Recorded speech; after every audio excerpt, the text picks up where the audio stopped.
Hello everyone, कैसे हैं आप सब। I hope you guys are good. आज हम करेंगे हिंदी साहित्य से संबंधित अति महत्वपूर्ण क्वेश्चंस जो कि काफ़ी इंपॉर्टेंट हैं टीजीटी, पीजीटी, यूजीसी नेट और टेट के लिए, सी टेट हो, एच टेट हो या यूपी टेट के लिए। अगर आपको वीडियो पसंद आती है तो please like share and subscribe जरूर कीजिएगा। तो शुरू करते हैं अपनी वीडियो। हमारा पहला क्वेश्चन है, रीतिकाल को अपकर्ष काल किसने नाम दिया। तो रीतिकाल को अपकर्ष काल डॉक्टर गणपति चंद्रगुप्त ने कहा है। अगर बात करें अन्य विद्वानों की नामकरण की दृष्टि से अगर देखा जाए तो आचार्य रामचंद्र शुक्ल ने उत्तर मध्यकाल कहा है रीतिकाल को, और उन्होंने दोहरे नामकरण की प्रवृत्ति को अपनाते हुए उत्तर मध्यकाल को रीतिकाल भी कहा है। बात करें मिश्र बंधुओं की तो इन्होंने रीतिकाल को अलंकृत काल कहा है। विश्वनाथ प्रसाद मिश्र ने इसे श्रृंगार काल और पृथ्वीनाथ कमल कुलश्रेष्ठ ने इसे साहित्य शास्त्री काल की संज्ञा दी है। शंभुनाथ सिंह ने इसे ह्रास काल की संज्ञा दी है। चलते हैं नेक्स्ट क्वेश्चन। हमारा नेक्स्ट क्वेश्चन है, बीन भी हूँ मैं तुम्हारी रागनी भी हूँ किसकी पंक्ति है। तो यह जो पंक्ति है, बीन भी हूँ मैं तुम्हारी रागनी भी हूँ, यह पंक्ति महादेवी वर्मा जी की है। और बात करें महादेवी वर्मा की तो इनका जन्म 1907 ईस्वी को हुआ था तथा इनकी जो मृत्यु है वो 1987 ईस्वी को हुई थी। और जो यह पंक्ति है यह यामा से ली गई है। यामा पर इन्होंने 1944 ईस्वी में हिंदी साहित्य सम्मेलन द्वारा मंगला प्रसाद पारितोषिक सम्मान दिया गया था। और जो यामा में जो है अन्य जो इनकी रचनाएं हैं, निहार, रश्मि, नीरजा और संध्या गीत, इनके जो गीत हैं उनका संकलन इन्होंने किस में किया है, यामा में किया है। तो चलते हैं नेक्स्ट क्वेश्चन पे। हमारा नेक्स्ट क्वेश्चन है, वेदना की कवियत्री किसे कहा जाता है। तो जो वेदना की कवियत्री महादेवी वर्मा को ही कहा जाता है। और महादेवी वर्मा का एक अन्य नाम भी दिया जाता है, आधुनिक युग की मीरा, यानी कि आधुनिक युग की मीरा, यह भी नाम महादेवी वर्मा जी का ही है। नेक्स्ट क्वेश्चन, कला और बूढ़ा चांद रचना के लिए पंथ को कौन सा पुरस्कार मिला। तो कला और बूढ़ा चांद के लिए पंथ को साहित्य अकादमी पुरस्कार मिला था। अगर बात करें सुमित्रानंदन पंत की तो इनका जो जन्म है 1900 ईस्वी को हुआ था। और कहाँ हुआ था, अल्मोड़ा जिला, और गांव कौन था, कसानी गांव में हुआ था। और इनकी जो मृत्यु है यानी कि निधन है वो 1977 ईस्वी को हुआ था। बात करें सुमित्रानंदन पंत की तो इनको प्रकृति का सुकुमार कवि भी कहा जाता है।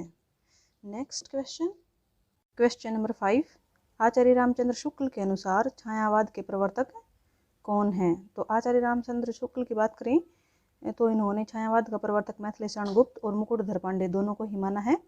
अगर बात करें अन्य विद्वानों की जैसे प्रभाकर माचवे तो इन्होंने माखनलाल चतुर्वेदी को माना है। नंदुलारी वाजपेयी ने सुमित्रानंदन पंत को और गणपति चंद्रगुप्त ने जयशंकर प्रसाद को छायावाद का प्रवर्तक माना है। जो छायावाद का सर्वाधिक और सर्वमान्य वास्तविक जो प्रवर्तक जयशंकर प्रसाद को ही माना गया है। चलते हैं नेक्स्ट क्वेश्चन पे। तो हमारा नेक्स्ट क्वेश्चन है, खड़ी बोली हिंदी का स्वर्णयुग कौन से युग को कहा जाता है। तो खड़ी बोली हिंदी का जो स्वर्णयुग है वो छायावाद युग को कहा जाता है। और जो छायावाद का सबसे अधिक जो उज्जवल पक्ष है वो मानवतावाद को माना गया है। नेक्स्ट क्वेश्चन, अरुण यह मधुमेह देश हमारा, जहाँ पहुँच अनजान क्षितिज को मिलता एक सहारा, पंक्ति किसकी है। तो यह जो पंक्ति है यह जयशंकर प्रसाद की है। और किस नाटक से ली गई है, तो यह ली गई है चंद्रगुप्त नामक नाटक से। अगर बात करें जयशंकर प्रसाद की तो इनका जो जन्म है वो 30 जनवरी 1889 को काशी के प्रसिद्ध सुंगनी साहू परिवार में इनका जन्म हुआ था। और इनका जो निधन है वो 15 नवंबर 1937 को हुआ था। प्रारंभ में जयशंकर प्रसाद जी ब्रज भाषा में रचना करते थे। और किस उपनाम से ब्रज भाषा में रचना करते थे, तो ये कलाधर उपनाम से ब्रज भाषा में रचना करते थे। नेक्स्ट क्वेश्चन, छंदों की परिधि से मुक्त करने वाले कवि कौन माने जाते हैं। तो छंदों की प्रीति से मुक्त करने वाले कवि निराला जी माने जाते हैं। अगर बात करें निराला की तो इनका पूरा नाम सूर्यकांत त्रिपाठी निराला है और जो इनका जन्म है वो 1899 ईस्वी में बंगाल के महिसादल जो राज्य है उसके मेदिनीपुर गांव में हुआ था। उनका जो पिता है उनका नाम राम सहाय था। इनका बात करें इनके निधन की तो इनका निधन 15 अक्टूबर 1961 ईस्वी को हुआ। निराला जी का जो जीवन है उसमें अनेक अभाव, वेदना, विपत्तियों को झेलते हुए इनका जीवन गुजरा। अगर बात करें इनके बचपन के नाम का तो इनके जो बचपन का नाम था वह सूर्य कुमार था। नेक्स्ट क्वेश्चन, हिंदी साहित्य जगत का सर्वप्रथम गीति नाट्य कौन सा माना जाता है? तो हिंदी साहित्य जगत का सर्वप्रथम गीति नाट्य करुणालय माना गया है, जो कि जयशंकर प्रसाद द्वारा रचित है।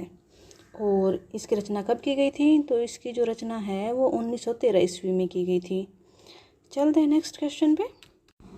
हिंदी साहित्य में कौन महाप्राण के नाम से भी जाने जाते हैं?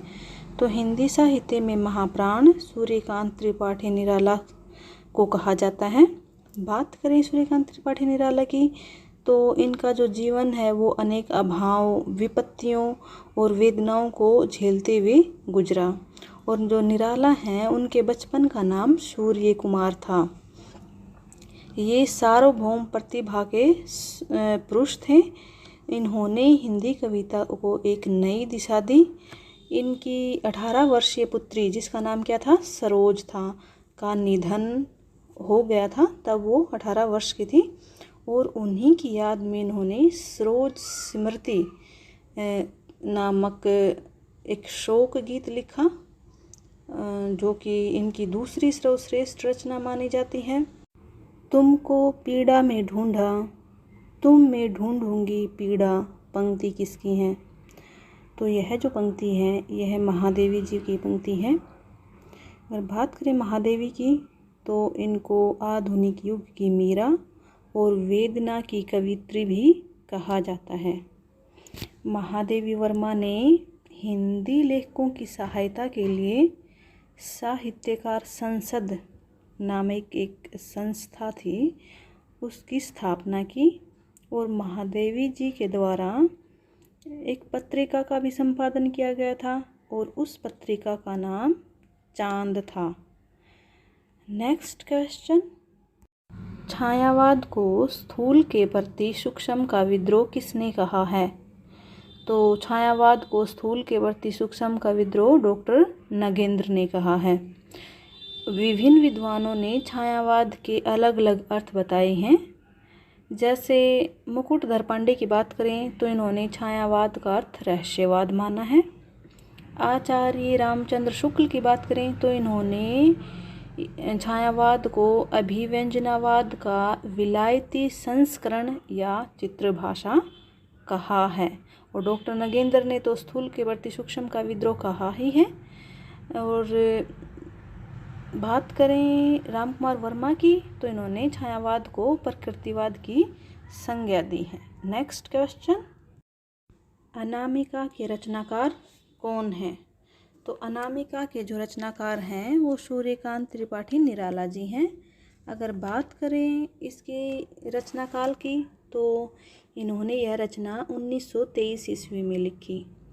अनामिका जो है काव्य संग्रह है और इनके अन्य जो महत्वपूर्ण काव्य संग्रह हैं वो इस प्रकार हैं: परिमल, गीतिका, तुलसीदास, बेला, अणिमा, कुकुरमुत्ता, अपरा, नए पत्ते और अर्चना। ये जो है इनके महत्वपूर्ण काव्य संग्रह हैं। नेक्स्ट क्वेश्चन, प्रकृति का सुकुमार कवि किसे कहा जाता है? तो प्रकृति का सुकुमार कवि सुमित्रानंदन पंत को कहा जाता है। बात करें सुमित्रानंदन पंत की तो इनका जो जन्म है वो 1900 ईस्वी को कशानी गांव में हुआ था और जो निधन है 1977 को हुआ था। जो पंत जी हैं वो वास्तव में प्रकृति के कवि हैं। प्राकृतिक सौंदर्य से परिपूर्ण प्रदेश में जन्म लेने से मानो इनकी जो प्रकृति है, इनकी आत्मा और प्राणों में बस सी गई है। इनकी जो माता है उनका निधन इनके जो जन्म के कुछ घंटों बाद ही हो गया था, और ये मातृ स्नेह से वंचित होने के कारण ये प्रकृति के काफ़ी नज़दीक रहते थे, और इनकी रचनाओं में प्राकृतिक प्रभाव काफ़ी देखा जा सकता है। नेक्स्ट क्वेश्चन, छायावाद का घोषणा पत्र किसे कहा जाता है? तो छायावाद का घोषणा पत्र पल्लव को कहा जाता है। पल्लव जो है पंत, सुमित्रानंदन पंत द्वारा रचित रचना है, और इसकी रचना कब की गई थी? तो यह जो पल्लव है यह 1928 ईस्वी को लिखी गई थी। और जो ये रचना है पल्लव, इसकी जो भूमिका है उस भूमिका को छायावाद का घोषणा पत्र या मैनिफेस्टो कहा जाता है। आचार्य नंद दुलारे वाजपेयी ने पंत को छायावाद का प्रवर्तक माना है, और जो पंत है उनका एक अन्य नाम शब्द शिल्पी भी है। शब्द शिल्पी क्यों है? क्योंकि इन्होंने अपनी रचनाओं में स्टिक शब्दों का चुनाव किया है, स्टिक अर्थवत्ता रखी है, तथा मिथ कथन के कारण ही पंत को क्या कहा जाता है? शब्द शिल्पी कहा जाता है। तो ये थे हमारे 15 क्वेश्चंस जो कि काफ़ी इम्पोर्टेंट हैं। टीजीटी, पीजीटी, यूजीसी नेट या कोई भी टेट हो, मतलब कोई भी परीक्षा हो जिसमें हिंदी साहित्य आता है, उन सभी परीक्षाओं के लिए काफ़ी इम्पोर्टेंट है। अगर आपको वीडियो पसंद आई है तो please like, share and subscribe ज़रूर कीजिएगा। अगर आपका कोई सुझाव है तो कमेंट बॉक्स में ज़रूर लिखिएगा। तो मिलते हैं नेक्स्ट वीडियो में, तब तक के लिए बाय एंड टेक केयर।